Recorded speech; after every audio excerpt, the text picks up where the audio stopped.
ว่าเต่าตัวอันเปิดออกมานี่ก็บักใหญ่ๆเลยแล้วก็เราก็จะไปคอน้ำคอเนาะเป็นการต้นตัวนี้โดยเป็นจำนวนเงิน4 ล้านกีบเนาะเพื่อที่แรกว่าจะมาให้ซื้อเสา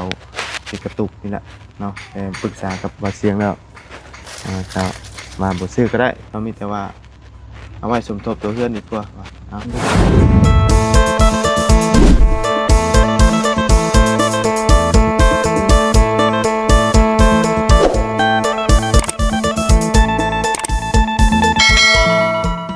เป็นเช้ามามื้อนี้ก็เป็นหน้าแดดแจ่มใสอยู่มื้อนี้พี่น้องเนาะจักสิเย็นซำใดมื้อนี้ก็พี่น้องเอ้ยโอ้วันหนาวคักหนาวแน่พี่น้องเอ้ยเย็นเย็นดีๆเนาะเอามื้อนี้ก็พอดีมาหาทั้งกระเจืองก่อนเนาะเพราะว่าวันก็บ่ได้พอแล้วเบิดมื้อพี่น้องเอ้ยจักเราไปใส่ไปขึ้นกล้วยขึ้นหยังบ่ได้ว่าจังได๋เนาะเอามื้อนี้ก็พอดีบ่าวบุญก็มีข่าวดีอยู่สำหรับเรื่องเงินซานอาเจืองเนาะแต่ว่าสิถามแล้วก่อนว่าสิเอาเสาอันเก่าบอกพี่น้องเลยที่ว่าจะไปง่ายไปพุกกระตอบกับพี่น้องกันเนาะเพราะว่าต้องเคลื่อนง่ายจากนี้ไปพุ่นเนาะเอาพอดีมีตังเอื้อยซิงเนาะฝากเงินมาเพิ่มเติมอีกเนาะแล้วก็บอกบุญก็ยังต้องไปถามทีมงานเนาะถามอาเจืองว่าสิเอาเสาใหม่หรือเสาเก่าเนาะสิพุกกระตุกนี่เนาะไปถามปรึกษาก่อนแต่ว่ามื้อนี้ก็สิแจ้งข่าวดีก่อนเนาะแต่ว่าเขาเอาตัวนี้ตัวเก่าไปปุ๊บกับตัวเงินส่วนนี้เขาก็จะเอาเงินไปสมทบสร้างตัวใหม่เนาะเอาก่อนอื่นก็กราบสบายดีและสวัสดีเพื่อนพี่น้องกันเบิดสุขุสุคนเด้อพี่น้องกันเนาะเอาลมบ่อยๆมาอีกแล้วพี่น้องกันเนาะพอกันตอนเช้าๆเนาะพี่น้องกันอากาศเย็นดีเนาะมาพี่น้องเอามาวันนี้สะพานลอยหายเนาะเป็นในใดบ้านนี่มันสูงโพดบ่คือได้ลื้อถอนสะพานลอยบ้านนี่เนาะเบิ่งต่ำแล้วบ้านนี่เนาะจังไดเอาอึบเอาพี่น้องเลยโอ้สุดลายสุดเก่าสุดเดิมแล้วนี่เนาะมักขนาดสบายดี โดยสบายดีเฮ็ดกันไดบ่โดยโอ้ปิ้งยังทางนั้นฮะเพียงไทยซื้อบ่ปิ้งไผ่หนาวบ่โอ้เย็นพี่น้องเลยเนาะแสดงว่าปิ้งได้เช้าแน่นี่เอ้าคือม่างออกอยู่นี่ฮะเสียงว่าเอาเสาสิเอาไว้อยู่พุ่นตังอยู่พุ่นโอ้เลยเอาไปเลยโดยไปบ้านนี้อ๋อวันนี้เอาอันนั้นตัวเป็นกันไดไปเฮ็ดเสาโดยเลยสีใหญ่กระตุกไปพุ่นเนาะโดยนี่เฮ็ดกันไดก่อนเนาะ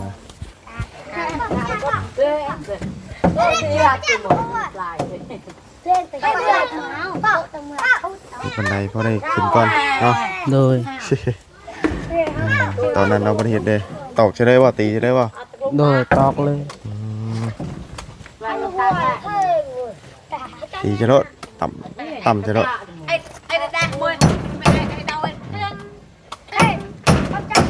มันจังไปพลิกไปใส่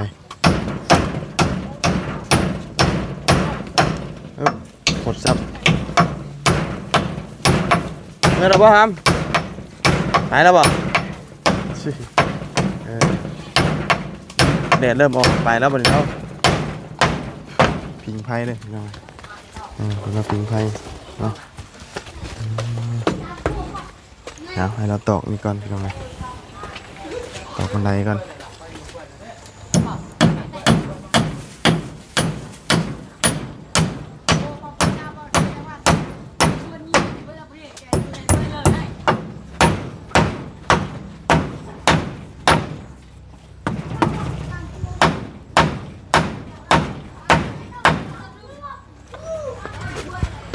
รุดบ่ตัวนี้ได้ดิโดยได้อย่าเรามันแตกว่ะ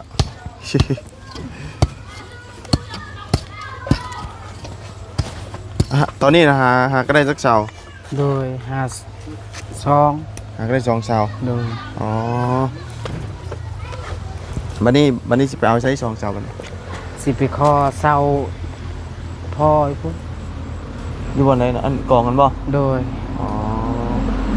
ตัก2เสาเนาะ โดย โดยอ่าต่อขานอีกเนาะก็คือสิย้ายถิ่นฐานไปที่ใหม่พี่น้องเนาะแต่ว่าเงินงบทางกระเชียงอ่ะตอนนั้นมีอยู่งบตัวซื้อใหม่เนาะ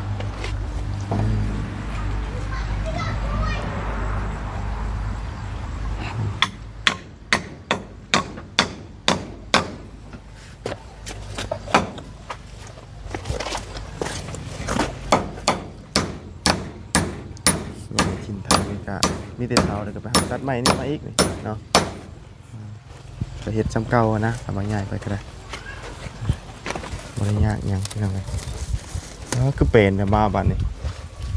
หากระทางกินนี่ บ่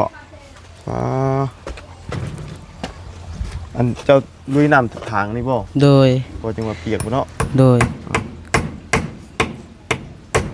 บ่หนาวปานใดบ่มื้อนี้ หนาวแหละ หนาวบ่ โดย ดาวลงน้ำเป็นเช้าเนาะ โดย ไปใช้ไม้ชาวานนี่คือบ่เห็น ไปสวน ไปชวน โดย อ๋อโดยไปให้ไปชวนวานนี่บ่ได้อยู่เนาะเป็นเมียเนาะมือเลยแต่อันนั้นชวนพักไปใช่นั่นน่ะ สวนผักว่ะ ฮะ สวนผักมันตายมัน บ่อันตัวลุ่มนี่ของไผน่ะ ตุลุมของเอื้อย ฮะ ของเอื้อยเขา เอาเอ้ยว่าไปปลูกนี่ โดย คอนไฟจังพี่น้องเอ้ยเนาะนึ่งข้าวอยู่นี่บ่วันนี้นะ หากระดังคืนนี้ อ๋อ มันหนาวเลยอะ หนาว โดย ให้มันมีไออุ่นนี่เนาะ โดย มันเย็นแห้งเลยพี่น้องเอ้ยเพราะตอนนั้นน่ะเป็นสวนผักเอ้ยเนาะ โดย ดินงามเลยพี่น้องเฮ้ยเอาน้ำไม่ใช่หดเนี่ยเอาน้ำไม่นองนี่บ่ โดย น้ำมีอยู่เนาะ มาคอเฮ็ดดินเขา บ่อ๋ออันนั้นดินเพิ่นบ่ โดย ปลูกผักพอได้กินเนาะ โดย พอได้ย่างไปขายอยู่บ้านดงน้ำแนะโดยตอนนี้เสาอันนั้นสิไปปลูกกระตูบมันได้2เสาแล้ว โดย คำว่ามันบ่มีอีดีได้บ้านนี่ กะจำเป็นต้องมางเสาตัวนี้แล้ว มางตัวนี้บ่ โดย เพราะว่าเสาอันนี้เฮาเฮ็ดผักทิ้งชั่วคราวมันก็บ่เอาใหญ่ปานใดก็ได้หรอกเนาะ โดย แค่ปลูกแบบพอดีอันพอได้ใหญ่เคลื่อนย้ายไปที่ใหม่ซื่อๆนะพี่น้องย้ายไปอยู่พุ่นมันก็เวลาไหม้มาเนาะ โดย มันก็สิบ่ได้แบบว่าย่านแบบว่าคนรักเนาะเอาง่ายๆเนาะเพราะว่าไหม้ว่าเสียงเริ่มสร้างมาแล้วบ่ โดยสั่งแล้วล่ะ เพิ่นมาส่งเมื่อใด ยังส่งแต่ไม้สิเฮ็ดแบบกระตูบนี่ เพิ่นมาไหม้ตัวที่ว่าเฮ็ดกระตุบนี่ทางบ่เสียงก็สร้างมาแล้ว โดย คือว่าไงเจ้าบ่ได้ไปหาอันเป็นไม้กลมบัดนี้ โดย โดยพอดีทางกระบุญกับทางเอื้อยเพิ่นว่าให้ซื้อเสาเรื่องนะซื้อเสาเป็นตัวไม้แต่ว่าเฮาเฮ็ดชั่วคราวนะพี่น้องเนาะก็เอาเสาเก่าก็ได้มีแต่ตัวนั้นไว้สมทบตัวนั้นดีกว่าเนาะเดี๋ยวว่าเพิ่นสิแจ้งทางเอื้อยเราไปเนาะเพราะว่าได้ถามทางว่าเสียงนั้นเมื่อกี้นี่ว่าเอาเสาเก่าก็ได้เพราะว่ามันบ่ได้เฮ็ดถาวรพี่น้องเนาะง่ายกว่าเพิ่นแดดส่องแน่มันเย็นแห้งขนาดเนาะ โดย โดยเปิดจูไฟอยู่นี่มานูอยู่บ่เดี๋ยวนี้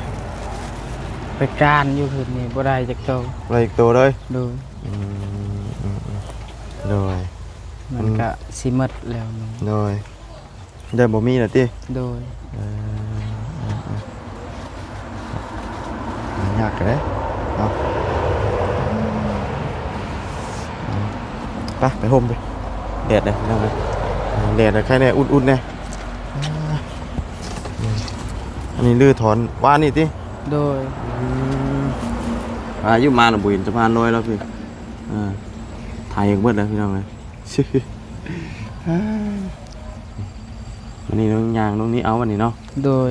ใครดอกมันเบิดหน้าฝนเนาะ โดย มันก็สิบ่อันปานใดบัดนี้ยางขึ้นแต่ก็ระวังอยู่เด้อเนาะมันอยากชันอยู่เวลาอุ้มลูกอุ้มเต้าเนาะ โดย ปูพื้นแล้วก็ได้เตรียมตารางอยู่ไปขนมาเนาะเฮ้ยนอนบ่ถามหน่อย นอนแล้ว โอ้ยนอนน่ะเนาะ นอนไวนอนแต่เช้าแท้เนาะ โดย โดย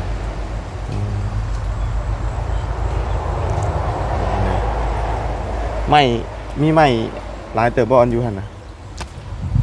8 ลำอยากใส่ข้างมันซื่อ โดยปัสไปอันว่าหม่องพุ่นนะปะ โดย เบิ่งก่อนพี่น้องเอ้ยเป็นจังไดเนาะเบิ่งไม้เบิ่งตอกก่อนเนาะอึ๊บไปอึ๊บเฮ้ยโอ้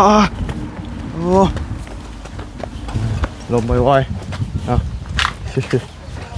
คือสวนพักนี่เนาะ ๆโดย พัก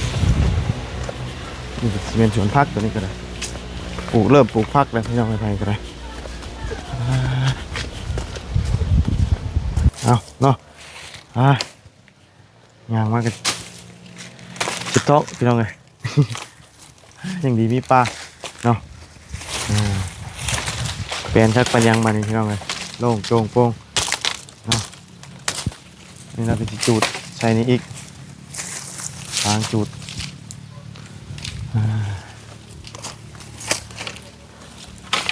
โอ้น้ำบ่อเสาเนาะ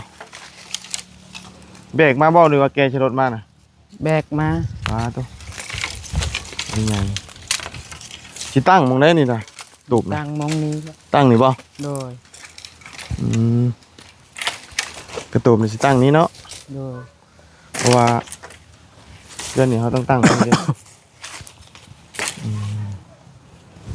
เพราะไม้นะอันนั้นไม้เป็นไม้เฮ็ดกระตุกเนาะเป็นไงกระตุกมาพี่ก่อนยังไงเนาะ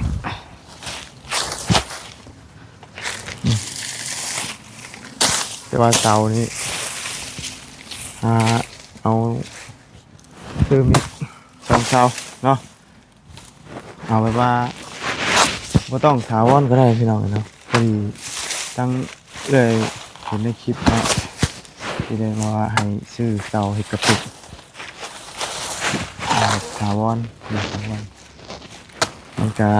เสาเขากระตุกเขาไม่ได้อยู่ถาวรอยู่แล้วเนาะมีแต่ว่าหาเอาอันเสาเก่าๆคือแบบนี้ดีกว่ามันจะใช้ได้อยู่เนาะมีแต่เงินที่ว่าเราฝากมาก็มีแต่ซื้อไว้สมทบส่วนตัวนี้ดีกว่าเนาะตัวเพื่อนซ่านดีกว่าพี่น้องเลย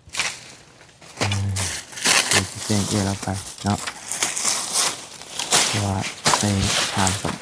มาเสียงละเนาะมันกับบได้เอาแบบทาวอนกระตุกเนาะเอาแค่ใหญ่มาอยู่ระหว่างรอผักพิงในเพื่อนในซ่านใหม่เนาะ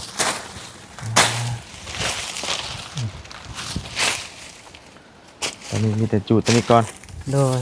ให้มันสะอาดก็กระตุกมันตั้งอยู่นี่สบายกี่ดอกจังเลยไก่กันเย็นสบายเนาะโล่งๆเลย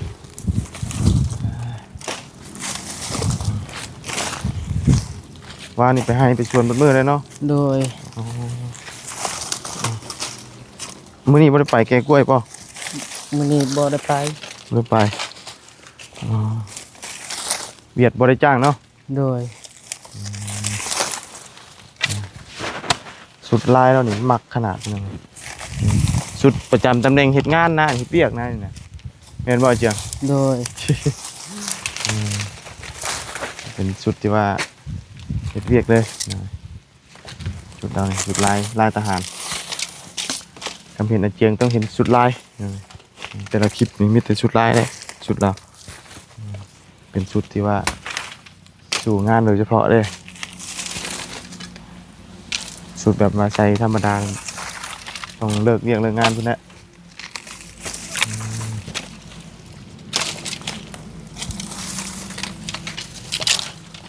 จะไปที่ว่านั้นเราจูดตัวนั้นมันโบใหม่เบิดเนาะ โดยเฮ็ดแบบนี้จูดมันไหม วันนี้น้ำใหม่รอบตัวนั้นนะวันนี้ โดย แต่ว่าเขาต้องเอามาดึงมากองแค่ตอนถ้าจูดจังชิใหม่เพราะมันเริ่มห่าวเลยเด้ห่าวตัดก่อนตัดเลยแล้วก็ฟังไว้อย่างดีแล้วมันเล่นนาเลยสบายหรอก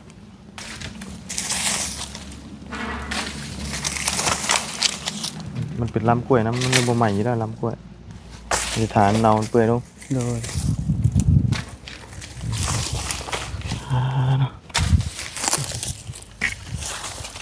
แต่ว่าไม่ตัวอันนั้นปุ๊กตุบนี่พ่อไปเลยเหรอวะมาเชียงทางมา ยังบ่พอมีแต่8 ลำ เนาะ แล้วว่าสิตัดไม้แบบไม้ในป่าอีกแล้ว แต่ว่าแป้นอหย่างเขาบ่ได้เอาก็ได้ที่เนาะ โดย เอากระพากตัวเก่าก็ได้เนาะ โดย เอาเนาะตัวเป็นกระพากเก่าก็ได้เพราะว่าต้องเอื้อระวังที่แป้นที่มันแต่ว่ามันทำบริเหตุถาวรนะแล้วก็เลยเอาตัวที่ว่ามันสำคัญก่อนเพราะว่าถ้าเขาสิไปซื้อเอาตัวนั้นมาเฮ็ดยันว่า มันสิเปลืองงบไปหลายกว่าเก่านะเอาเลยว่าเอาอันตัวเก่าๆดีกว่าเนาะอย่างไรเขาก็จะได้ตั้งเพื่อนให้เราอยู่แล้วเขาบริอยู่กระตุกแบบถาวรนะเนาะ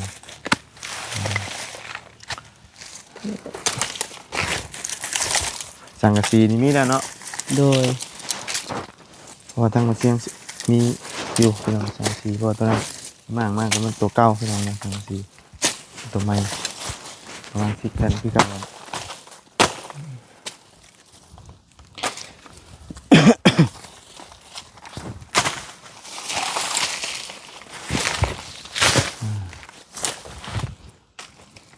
แล้วมันต้นใหม่แล้วแล้วมันต้นขีดินถมได้วะ โด จะ ย สะขีดินลงมาถมนี่มันโอ้อยากห้อนอยู่นะมันเนาะแดดมันอันดานี่แน่มันเก็บหัวตอนแรกมันจีจากองศาเท่านั้นพี่น้องเนาะนี่มันทำไมแดดมันกลางกว่าเก่ายิ่งกว่าเก่าโอ้ยหนาวโมเมนต์ยันว่าตอนแรกอันดาอันอากาศมันเย็นกว่าเก่าพี่น้องเนาะเย็นเงียบเป็นยังไงควานนี่ก็เนาะอันนี้ก็อยู่บ้านหนองหัวเนาะแล้วไปใส่เลยวานนี่ก็เป็นซื้อรถทางมาบุญสารวัตรทางพอ ชื่อหมูตะมากินน้ำกันเลยอยู่จนมืดพี่น้องเงินไปนะเนาะวันนี้เป็นการเฮ็ดพิธีตอนรับรถใหม่เป็นเนาะแต่ว่าบ่เป็นยังทันได้ไปพี่น้องเนาะ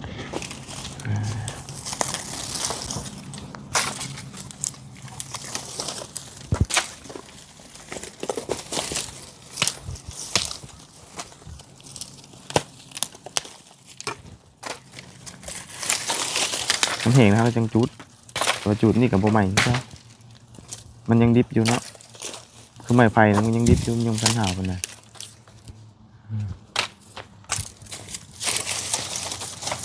แต่ว่ามื้อนี้บ่มีรายการไปใช้เลยมื้อนี้เนาะ โดย เฮ็ดเวียกนะมันบ่มีไปใช้มื้อนี้มันมีแต่เก็บขวดเนาะแล้วก็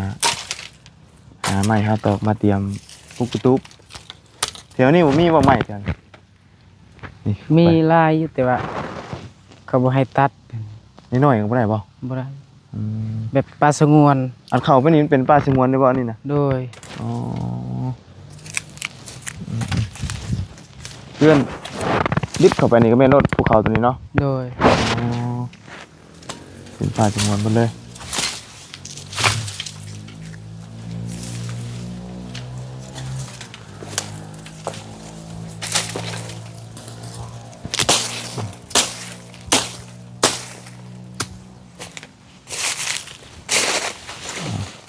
โยนลงเลยบ่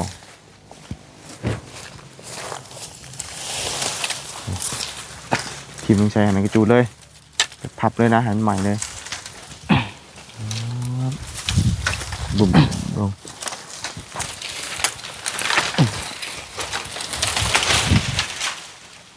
ไม่ได้อยุ่บันนี้นะเอาคุ้มใส่เลยใหม่หรอกบันนี้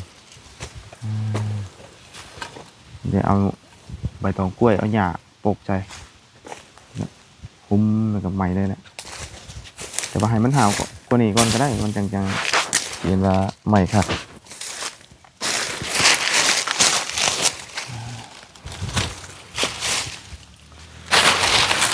เป็นโกนลูกโบมเนาะ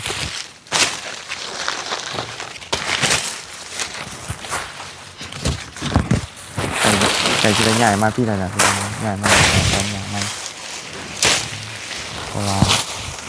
สั่งใหม่สั่งโตมากก็เพราะว่ามีนอนเผานะพี่น้องเนาะจังเวลาเวงอย่างคนนั้นก็มีหลักเนาะก็ดีที่กันนะครับในวันที่ก็สรุปแล้วนี่กระตูบนี่ที่หาเอาเสาเก่าเนาะพอได้เอาเสาแต่เอาเสาไม้ก็ขึ้นเสียงงบไปพี่น้องเลยเอางบจังมาใส่กับตัวนี้ดีกว่าเนาะไปซื้อเพิ่มเติมเกี่ยวกับเพื่อนกับชาติ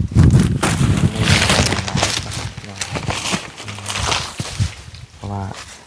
เสาตัวอันเปิดออกมานี่กับบักใหญ่ๆเลยแล้วก็เราก็จะไปคอน้ำคอเนาะจากต้นทีนี้ก็ได้อยู่แล้วเนาะไม่ปันได้แล้ว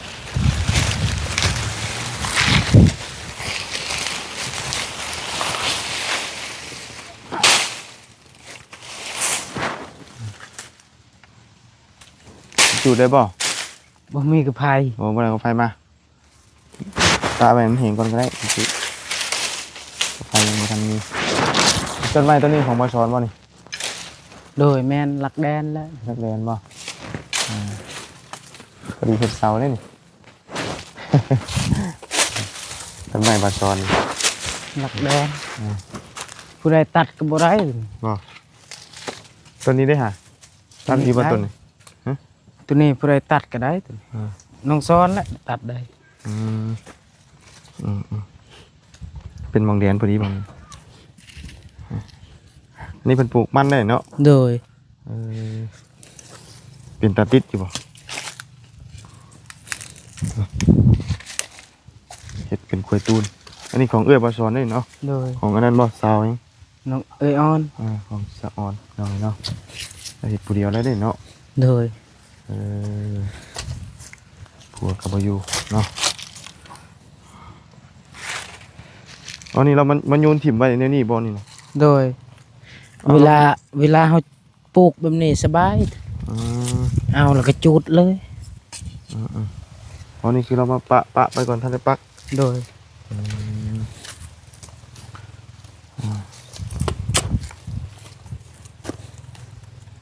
ปลูกแต่หัวปีนี่เนาะพอได้ถอน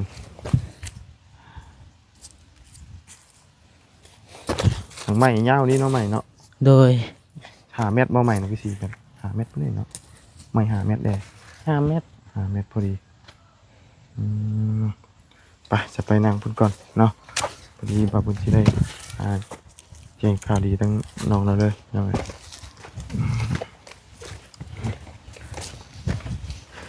นี่แหละไม่สิเฮ็ดกระตูบตัวนี้เนาะ โดย ตัวนี้เป็นอันนาตัวกระตูบก่อนน้องเอ้ยเนาะนี่เจ็กเส้น2 4 6 7 8 8 เนาะ8 เส้นไม่48ตัวเห็ดอันว่าอันเทิงๆมันดอกอันนี้เนาะ โดย พอได้ผักทิ้งก่อนเสานี่ตัวนี้เห็นไหมแบกมาเรียบร้อยเนาะเอาอันสะพานลอยแล้วเนี่ยสะพานข้ามแม่น้ำคลองเรามาเนาะ โดย มีแต่2 ต้นก็สิขอเอาน้ำพอก่อนเนาะ โดย ทางได้อยู่ที่ ได้อยู่ แต่ แต่พอยังบ่เมื่อแต่นอนอยู่ห้อง นอนอยู่ไห้ป่ะ โดย เมย์ได้ค่ะ แม่ก็อยู่เฮือนแล้วว่าแม่ก็ให้เอาแล้วแต่ยังบ่ทำทางพออีก ต้องถามพ่อก่อนเนาะ โดย ให้มันเร็วเบิดเนาะ โดย แม่ให้พ่อบ่ให้อีกแล้วเนาะ โดย มีแต่ขอเพิ่นเนาะพอได้มาปลูกผักพิงแต่ว่าปลูกเฮือนปลูกชานแล้วก็ไปคืนเพิ่นก็ได้ โดย เพราะว่าบ่แม่นหยังเนาะถ้าเฮาสิซื้อเสาใหม่ก็ซื้อได้อยู่มันย่านมันเสียงบหลายนะพี่น้องเฮาเอาเงินมาใส่ตรงนี้ดีกว่าเนาะทีแรกทั้งแล้วให้ชื่อเสาเนาะชื่อเสาปลูกกระตุกนี่เราเห็นในคลิปนั่นแหละพี่น้องบัดนี้มันมีอยู่เด้นี่เสานี่พี่น้องก็พอตั้งได้อยู่แต่ว่าอันตัวกับปูมันเอากระปากเอายังก็ได้ละคือเก่าแหละพี่น้องเอาเนาะครับพอดีว่าบุญก็มีตั้งเอื้อยคนเก่าคนเดิม โดย ที่ว่าห่วมสมทบซื้อที่ดินนั่นแหละทั้งเอื้อยเราก็ฝากเงินมาเพิ่มอีกเนาะ โดย เป็นจำนวนเงิน4 ล้านกีบเนาะเพื่อที่แรกว่าจิมาให้ซื้อเสาติดกระตุกนี่แหละเนาะแต่ปรึกษากับว่าเสียงแล้วจะมาบ่ซื้อก็ได้เรามีแต่ว่าเอาไว้สมทบตัวเพื่อนดีกว่าเอา โดย เอาตามนี้แหละพี่น้องเนาะเป็นทางเอื้อยสิงห์ โดย ก็ทำมาวงคือเก่าเด้อ โดย เจ้าฝากมุกขอบใจทางเอื้อยเพิ่นเด้อ โดย โดยเอา ขอบใจหลายๆเด้อทางเอ่ยสิ่งขอให้สุขภาพแข็งแรงสุขกายสบายใจนอนหลับขอให้ได้เงินหมื่นตื่นมาขอให้เจ้าได้เงินแสนให้อยากเย็นเป็นสุขขอให้สุขสบายอายุมันควรยืนจงเจริญขอให้อยู่ดีมีแห้งความเจ็บอยาสุใดความไข่ยาสุมีสาธุ โอ้ยสาธุเนาะ โดย เอาดีใจน้ำพี่น้องใกล้ที่เป็นจริงแล้วล่ะเนาะ โดย เริ่มทยอยเข้ามาพี่น้องเพราะว่าเพื่อนเอาสิปุ๊บนี่เนาะ โดย กระตูพาสิตั้งหมองกันเจ้าคุดน่ะเนาะ โดย ไป้าซะเนาะพี่แต่ไปตั้งวันไรเพิ่นมา โดย ถามข้าวพี่น้องเนาะแล้วว่าบุญก็สิออกไปก่อนนั่นแหละว่าจะไปเบิ่งตู้เย็นอยู่พอดีทางเอ้ยเพิ่นฝากเงินมาเพิ่มเติมพี่น้องเนาะทางตู้เย็นมาสอนเบิ่งก่อนมื้อนี้เนาะ โดย ไป้าไปเด้อ โสบายดี สบายดีเนาะเอาไม้เอาก่อน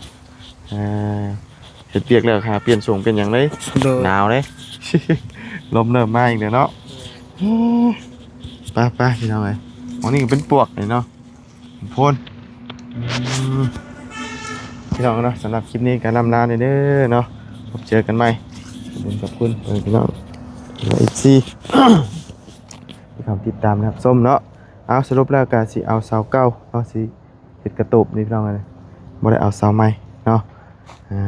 เพราะว่าเอาอยากใส่งบประมาณให้มันเหมาะเจาะกับเพื่อนเลยเนาะถ้าเกิดเราอยากให้ซื้อเสาเฮ็ดกระตูบเนาะเอาก่อนอื่นก็ต้องขอบุญกับคุณทั้งเอื้อยสิงห์เด้อเนาะที่ได้ฝากเงินมาให้ทางมาบุญเป็นสะพานบุญซื้อความสมทบเนาะทางเงินซ่านอาเจียงเนาะก็ขอให้เอื้อยอยู่ดีมีแฮงสุขกายสบายใจมาเอื้อยเสียธุรกิจการงานใดก็ขอให้ราบรื่นรุ่งเรืองเจริญก้าวหน้าในหน้าที่การงานสิ่งสำคัญก็คือขอให้สุขภาพร่างกายแข็งแรงอยู่เย็นเป็นสุขความด้วยครอบครัวเด้อเด้อเนาะสาธุปะจังไดกลับไปแล้วพบเจอกันใหม่พี่น้องเนาะสบายดีแดดไปแล้วบานนี้เนาะ